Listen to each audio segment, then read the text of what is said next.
Welcome to Hip Hop Movie Club, where three old heads put their old heads together to vibe on some of the most memorable or forgettable hip hop themed movies of all time. And here's HHMC with your HHMCs, Boogie, JB, and Dino Wright. Season 3, Episode 1, Do the Right Thing, Part 1. We packed so much into this discussion that Part 2 will be out next week. Written, directed, and produced by Spike Lee. Released in 1989 and featuring a cavalcade of stars and up-and-comers who became superstars. In this episode, we'll answer the question, is this movie as vital and important as ever? Do the Right Thing depicts 24 hours of the hottest day of the year in the Bedford-Stuyvesant section, Brooklyn. It's a historically black section of the borough with exceptions such as the Korean convenience store and Sal's Pizzeria, which has been situated there for the past 25 years. Sal's Pizzeria is the epicenter of rising racial tensions between the young black men in Bed-Stuy and Sal and his sons, Vito and Pino. While Vito is more open-minded, Pino hates interacting with the neighborhood residents primarily based on their skin color and cultural norms. Mookie is a black pizza delivery man working for Sal for a few years and dealing with the racial epithets and trying to find a balance between earning a living, his hostile work environment, maintaining his relationship with his girlfriend and son, and dealing with his friends who have far less patience for racism. Underlying racial tensions come to a head on this sweltering day with tragic results.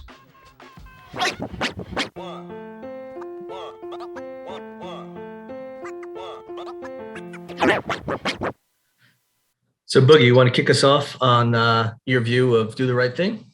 Yeah. So Do the Right Thing is a classic Spike Lee movie. It's one of those movies that's meant to facilitate discussion. It talks on a lot of poignant topics that still exist to this day. So that's one of the things that I always appreciated about Spike. He's never afraid to put his views out on film.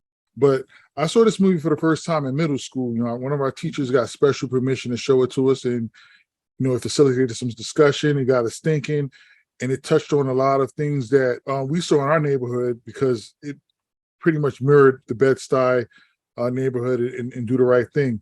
But the first thing that really popped out for me was the intro. My favorite song from my favorite hip hop group of all time, Fight the Power, like instant classic. You got introduced to Rosie Perez as, dancing through the intro, just kind of getting you ready for what was to come. And every time I see that intro, it just gives me chills because it's such a great call to basically fight the power, as the chorus says. I mean, we got some classic interactions between the late Ozzie Davis and Ruby Dee. The chemistry between them is undeniable, of course, but it spills over really well into the movie as they play off of one another.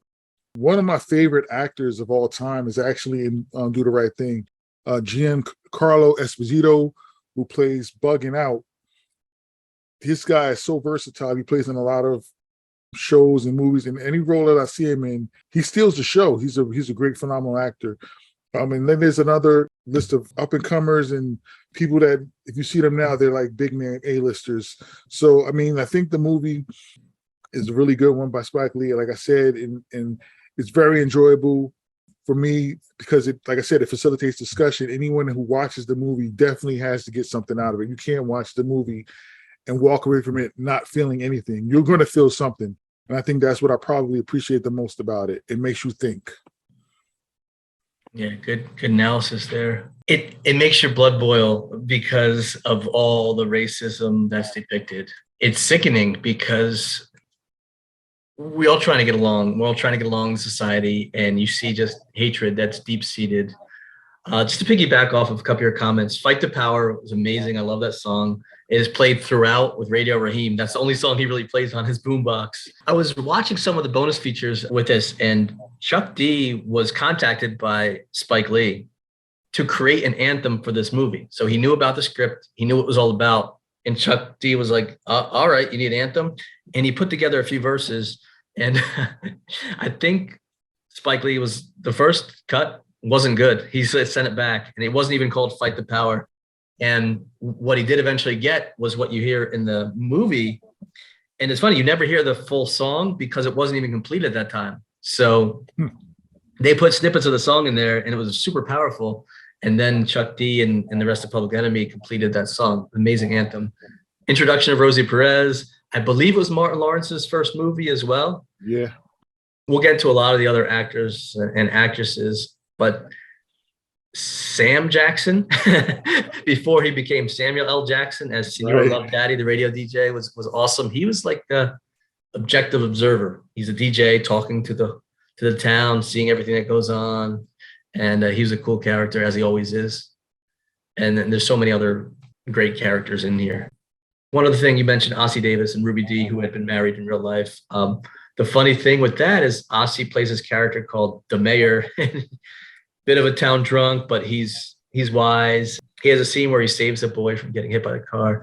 And Ossie Davis mentioned in one of the interviews was that the relationship he had with Ruby Dee, who plays mother sister, who watches over the neighborhood, it paralleled almost the relationship in real life. Not that he was a town drunk, but he said that she looked down on him a little bit early on in the relationship. Like she didn't really have trust in him and see his virtue. And then she kind of grew to love him. So I thought that was really a nice touch that Spike had bringing them into the film together. Yeah, very nice. Yeah.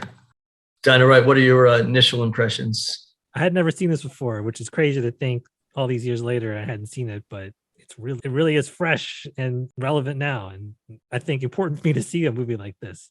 But the beginning, when it's more of a feel-good kind of comedy, it's really funny. There's a Jerry curl alert that your daddy loved talk about. Someone was cleaner than the Board of Health. Like, this is really funny stuff. And I'm so glad I got to see this. And we love Robin Harris. If you've listened to any of our episodes, yes, you'll see that he has some great lines. If Tyson dreams of whooping my ass, you better wake up and apologize.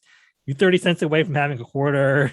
You eat the holes out of donuts. Like, man, if he had lived, he would have been a megastar. Absolutely.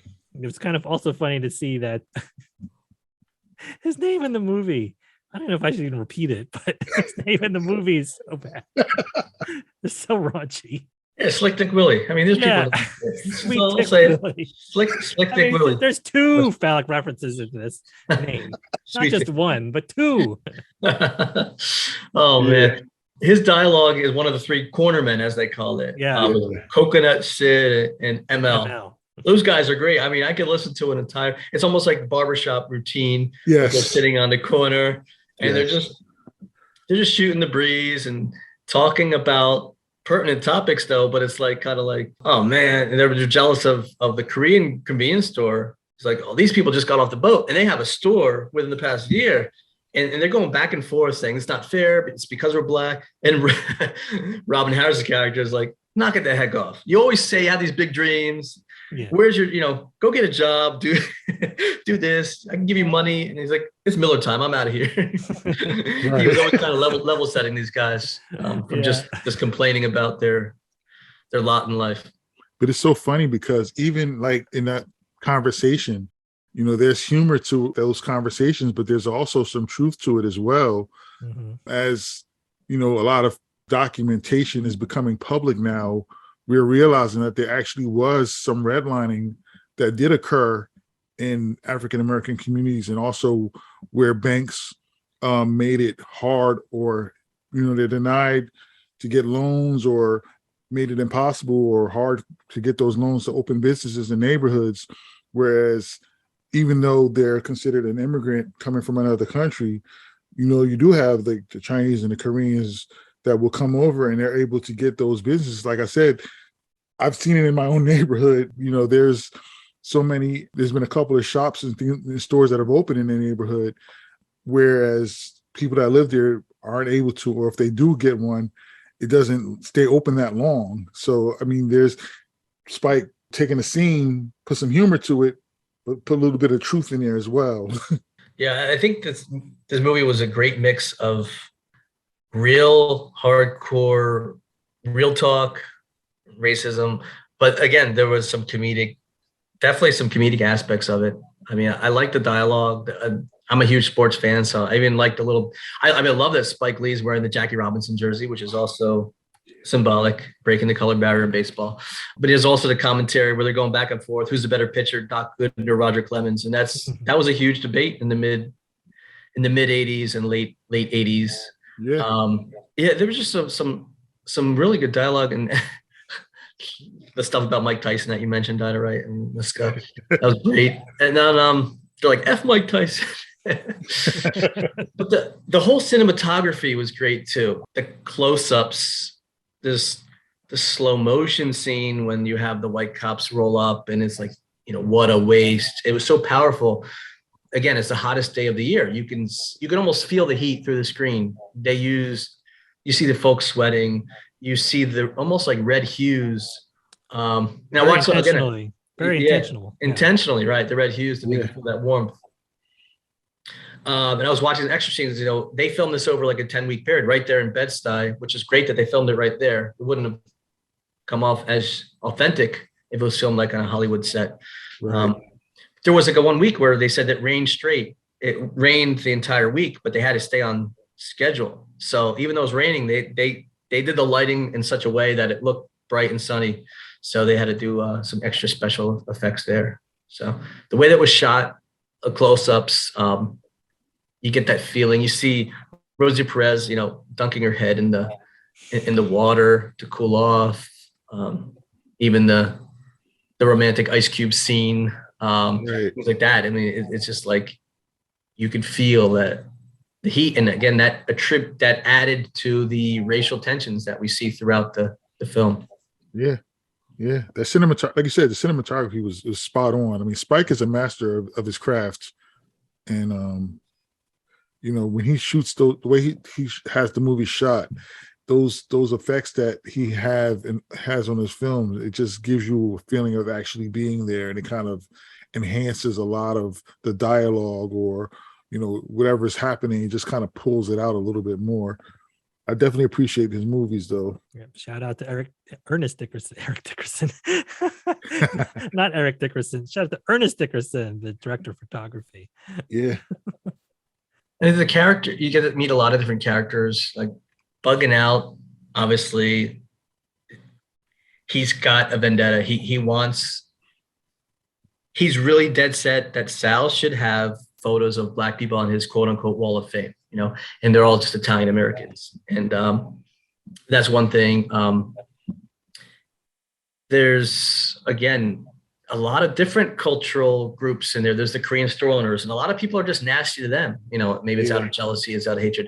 Then there's the Latino group, and then there was the scene where there's the boombox, Radio Raheem, his boombox, and almost like the salsa music, and they're like battling back and forth. So it shows the whole different mix, and everybody's got their own viewpoint and prejudices. And again, on the hottest day of the year, it all bubbles up at the end.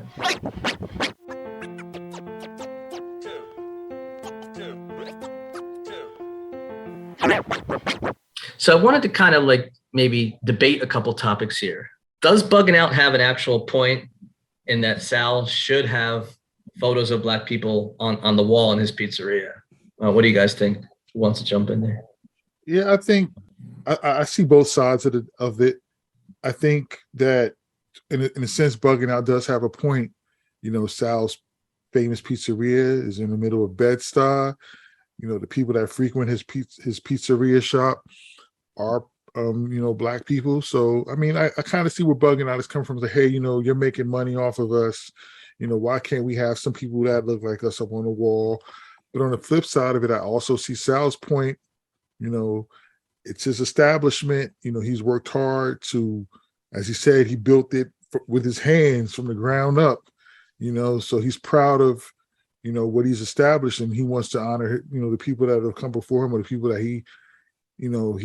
he's entertained by or look up to. So I mean, it's his wall in his building. I think at the same time he should have a say on who goes on his wall. So I mean, I think it's Bugging Out was a little more. It was a very radical in his approach, but on the flip side, like Sal was a little irritable and a little agitated as well. So it's kind of one of those things. I see both sides of it.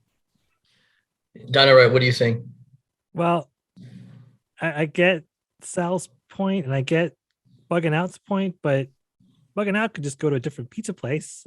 I don't know. I mean, Bed-Stuy's not that small. There's other pizza places, aren't there? But like 51% with Sal, like it's his pizza place. He can do whatever he wants with it, and you Right.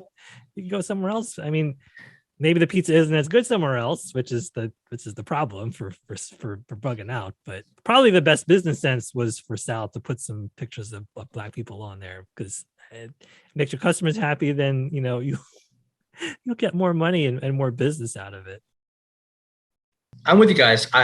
Sal is not obligated to put any pictures he doesn't want to on the wall. It's his restaurant. It's a private business.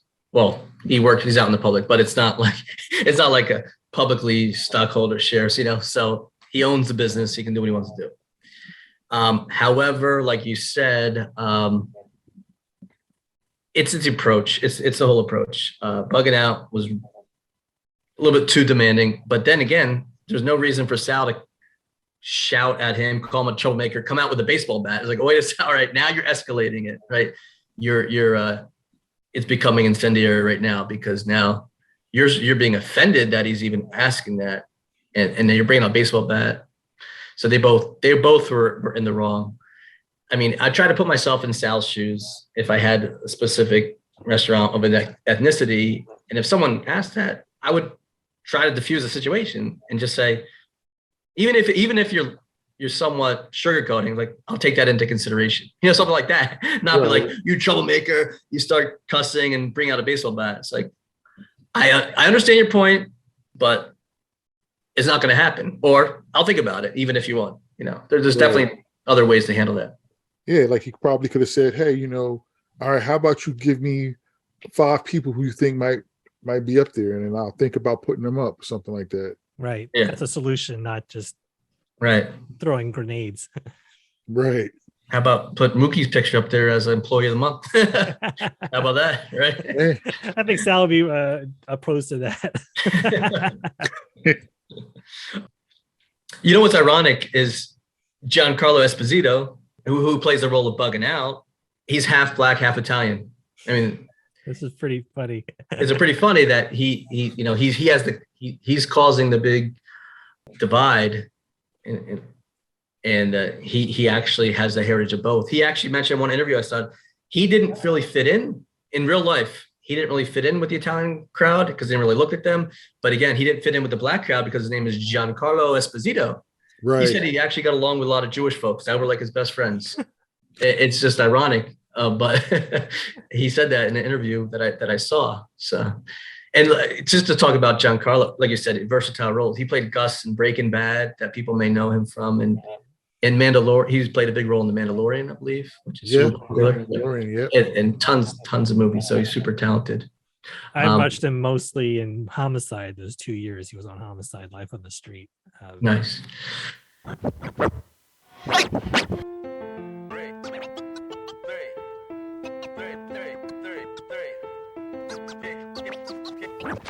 Another debate topic I want to bring up is Sal, right? Would you consider Sal a racist? Yes or no, and why? What do you think, Boogie? Yeah, I would consider him racist, but I wouldn't consider him like overtly racist. I think what might make Sal racist is not necessarily him as a person, but just the indoctrination of what he's been taught or how he's been raised. But he actually was very toned down. Like he spoke to some people with respect, and even when the mayor came in and asked if he needed some work done, he gave him a broom and gave him some pay, let him go outside and sweep the front of the store. Jade would come by, and he would have lengthy conversations with her, even to a certain extent with Mookie. Like he wasn't overtly racist towards Mookie. That was just a manager-employee dynamics between the two of them. Like he didn't, say much about Mookie that could be considered, racially offensive. It was more so like, hey, do your job, or are you being late? Are you hanging out? Are you playing around? Like most managers would ask their employees stuff like that if they were gone for a while and came back, or they had a tendency to wander off, or things like that. So I don't think he was overtly racist, but I think towards the end, when the bugging out and Radio Raheem situation escalated, now was that word thrown out in anger, or was that word thrown out because that's how he always felt about them? You don't really know. You know, so it's one of those situations. What do you think, Donna? Right? So Was Sal racist? yes, but the thing that helped me try to think through this, I don't know if you've read How to Be an Anti-Racist by Ibram X. Kendi. So I'm oversimplifying it, but it basically says either you're racist or anti-racist, moment to moment, action to action. And so if you're not actually doing something anti-racist, then you're being racist. So his definition of racism is one, he's either actively confronting racial inequality or allowing it to exist by action or inaction. So when Sal gives a broom to the mayor and some money to sweep up the front, he's being anti-racist. But when bugging out is getting in his face and then Sal's using the N-word, now he's being racist. And so it's useful for me to have this lens to answer this question about whether Sal's a racist. And so the short answer is yes, but he's pushed towards it more at the end when the aggravation continues and he does racist things. That's a good viewpoint. For me, Sal definitely is a racist. And you could tell by some of the language he uses. Some, again, he may not be quite as overt. I mean, in the beginning of the movies, I'm going to hurt somebody today. All right. Okay. Wait a second. Why are you going to hurt someone, right? You're already having a bad day. Also, and I saw Spike Lee actually help me kind of decipher this a little bit further when he was asked a question like this. He said, these people grew up on my pizza shop. It's a very degrading term just to kind of classify someone as, you know, these people, like almost like they're lower class because they're black. Other, right. These people. And also, Pino, his one son, played by John Turturro, super racist, using the N-word. He's like, this is like Planet of the Apes. This is ridiculous. I hate this, blah, blah, blah. He's always used the N-word. He's nasty to Mookie. Again, that doesn't come out of thin air. It's most likely ingrained by his father. Even though his brother Vito, much more open-minded, was cool with Mookie. I don't think he uttered a racist remark.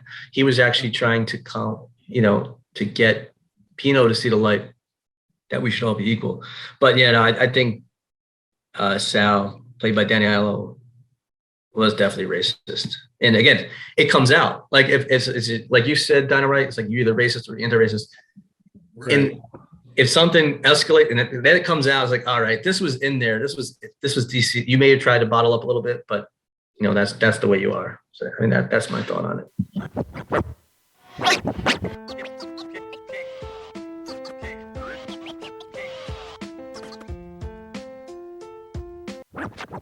What do we think of Radio Raheem's character? So if you guys all recall the movie, listeners here, I mean, he's this big hulking guy, and primarily he's just holding his boombox, blasting Public Enemy's Fight the Power. That's in it, and just super loud. And even when he goes into every store, he does have that one little soliloquy where he has love and hate on his four-finger rings, and he has, talks about it like that. But what do you guys make of his character? Was he educated, not educated? Did he have a point? Unfortunately, he was the tragedy, killed by the police brutality at the end there. What's your take on Raheem? I couldn't get a good read on him. Yeah, that's a good question, because as many times as I've watched the movie, I've never really given that much thought. But I think that Radio Raheem was a polarizing character in the community because everybody knew who he was, and it was not necessarily because of what came out of his mouth, but it was because he always walked around with a radio. In this instance, he was playing Fight the Power, but he probably played other music as well on other days or other occasions. But I think that the fact that everybody knew who he was like a larger than life character in the neighborhood. They never really gave any information about any type of occupation or anything that he did. So we don't know whether he, worked or not, or what he did, or what his likes and dislikes were, other than the radio, which is kind of ironic. But I think that he did have some issues just based off of how he interacted with the Koreans when he needed to buy some batteries. You know, there was some extreme rudeness, lack of better word, but he was very, very out of pocket with them. and I would have never talked to anyone like that. And, you know, they're trying to help you, whether you like them or not. I mean, you're in their business trying to, you know, purchase some batteries from them. Like, there's no need to belittle or berate anyone in the customer service industry. So anytime I see stuff like that, I cringe a little bit. So in that aspect, didn't really like him in that instance. The whole scene with him and Bugging Out confronting Sal, I don't really know if he necessarily agreed with Bugging Out, or if he was just there just to egg him on, or what his role was, because it was primarily Bugging Out's idea to go there to confront Sal, but he just kind of, you know, tagged along. Maybe he had those feelings all along. You don't really know. But, you know, unfortunately, it goes to show sometimes it's better to not follow blindly into a situation, because sometimes there's tragic results. And in this instance, he lost his life, unfortunately. But yeah, like I said, I've been trying to figure out, can't really necessarily put a pinpoint on him. So, you know, I'm open to your feelings on it as well. Yeah, I mean, for me, he was a little bit militant, actually, right? In my opinion. And when Bugging Out approached him, you know, let's boycott Sal's, because again, he doesn't have the pictures of Black people on the wall. I think he was happy to join the cause. He was overtly, I guess, trying to impose his culture onto others with the music, and super disrespectful to the Korean, you know, dropping the MFers and this and that. I don't know, maybe he was kind of a lost soul looking to latch onto something, and then Bugging Out gave him that. Right. So I think that's what got him there. Kind of like maybe he was a little bit wayward, blowing the window there. He latched on to what Bugging Out was talking about. He's the one that, you know, in that confrontation, he pulled Sal over the counter and started attacking him, you know, after obviously Sal destroyed his boombox, you know, with multiple hits with the baseball bat. So, yeah, I mean, Spike Lee mentioned something in an interview too. It's like, there were a lot of people like that. This is how it was in Bed-Stuy. There were people walking around with boomboxes loud, and they were just listening to it. And it was frowned upon by a lot of these old school folks. So it was definitely a source of conflict. I mean, that's my take there. Donna, right? You have anything to add on Radio Raheem? Yeah, so I think Radio Raheem is my least favorite part of the movie. I felt like there was not enough character development with him. And maybe that was the point. Maybe the point was there are these characters in any block, and that's the point of just a person with a boombox that just plays his music really loud. It's very literal and visceral that it's fight the power that's coming out of his boombox and confronting Sal, as if hip hop himself was loudly demanding to be heard. You know, this is 1989. Still, hip hop is still young then. But aside from the love and hate soliloquy he has, like, we don't really know anything about Radio Raheem other than he's really big. He's got a giant boombox that's like proportional to his size, and he just walks around with his boombox all day. We don't know what he does. Like, we don't know his motivations. He's mean to the convenience store owners. Like, what was this all about? And then for him to die at the end is like the great tragedy at the end. I wasn't quite sure, like, what there is a message here in the entire movie, but we didn't know enough about Radio Raheem to care whether he died or not. I mean, we do care because because of the way he died, but like the person himself, what's the real part of the tragedy that he died? Right. So I was struggling with that. We didn't know enough about Radio Raheem, and maybe we're supposed to, but I felt, had this movie been maybe 15 minutes longer, we could have like really known the deeper tragedy of this. But let me flash forward to just a couple years ago with George Floyd, right? To get a little bit deep here, it doesn't make it, just because Radio Raheem may have not been a super upstanding citizen, right? The life is still super valuable, right? I see a lot of people trying to nitpick George Floyd of his character, right? And I think that's totally wrong, right? Mhm. Because then even if you give a tiny ounce of justification, there's no reason at all. George Floyd was he like stealing cigarettes or something like that? It's like, oh, he had a criminal record. Like that really irks me when people start digging into these victims of the police brutality. And so, I mean, how poignant was it that Spike Lee chose Radar Raheem, someone we don't really know about, and his life is no less valuable than anybody else. So, we shouldn't really be concerned about really Radar Raheem's past. It was a violent act that went way too far. They knew they were choking him with the nightstick, and it's a tragedy nonetheless. The tragedy that I connected to is Eric Garner. Yeah. That was in New York, and that chokehold, Mm-hmm. But yeah, like I think that was the point too. Like you said, that it showed him as a flawed person, throughout the movie. Even with his interaction with the Koreans and how he, just disregarded everyone and just blasted his music whether they wanted to hear it or not, to show that despite it all, he was still a person, and he deserved due process. Yeah, not to he didn't die, deserve to die. Right, not to die on the street by a chokehold. Yeah. Nope. I was gonna say, ironically, the person who played the officer, Rick Aiello, Danny Aiello's son, in real life. And I also, one of his other sons was actually stunt double for him, I think, in the fight scene. Yeah, so a couple of Danny Aiello's sons were in it as well.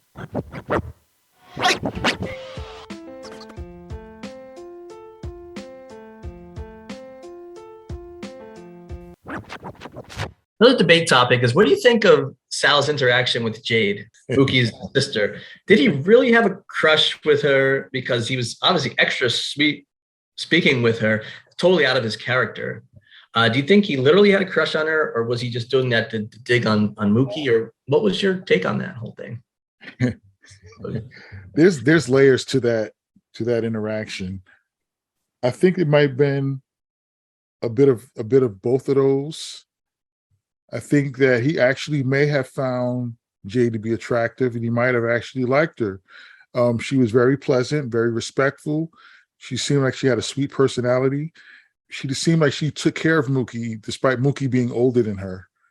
And I think even when she interacted with Mookie, I think everyone kind of knew, Jade's, relationship with Mookie is the one that kind of kept him on track, because he was a little wayward, having a child that he rarely took care of, and had a somewhat rocky relationship with Tina, his girlfriend. So I think that Sal might have saw that and said, you know what, she seems like a real sweet person. I'm glad to have conversation with her because she is a nice Black girl, not like any of these other ones around here, So that might be part of it.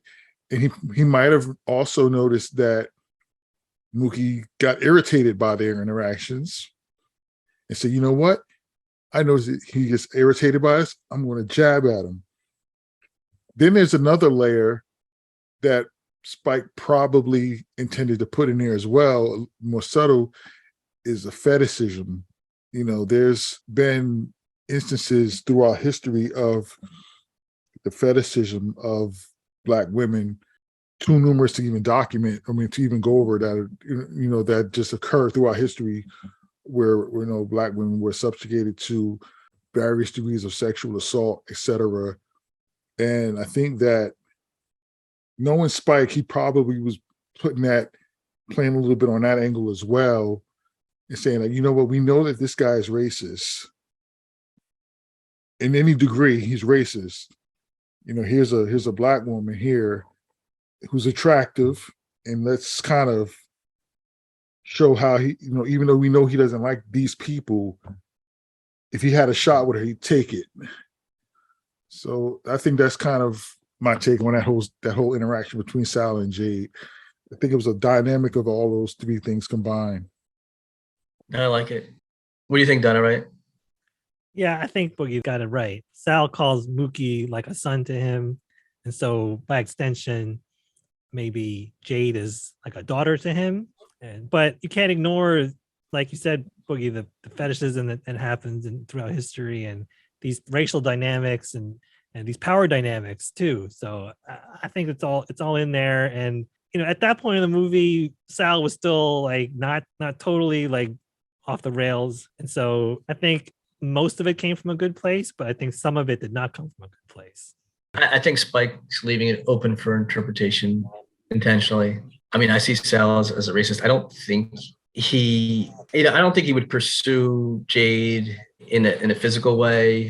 However, I kind of think maybe subliminally he was taking a dig at Mookie. It's like, hey, like I'm talking to your sister, and I know that really got Mookie's goat. And then I think that's kind of maybe what set him off, because I was thinking in that final scene with the riot after Radio Raheem was killed, I was surprised that Mookie was the one that threw the trash can through the window.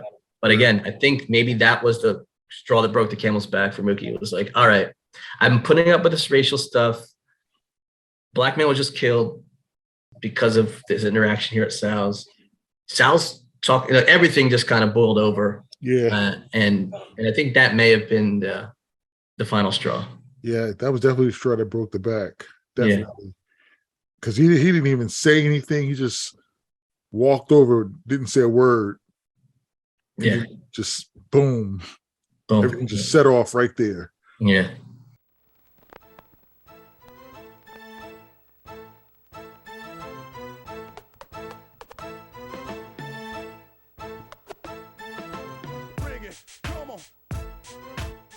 Join us next week for part 2 of this episode of Hip Hop Movie Club. Subscribe in your favorite podcast app and you won't miss it. Special thanks as always to Susan, Towanda, and Alice. In the meantime, check us out on TikTok and Instagram at Hip Hop Movie Club.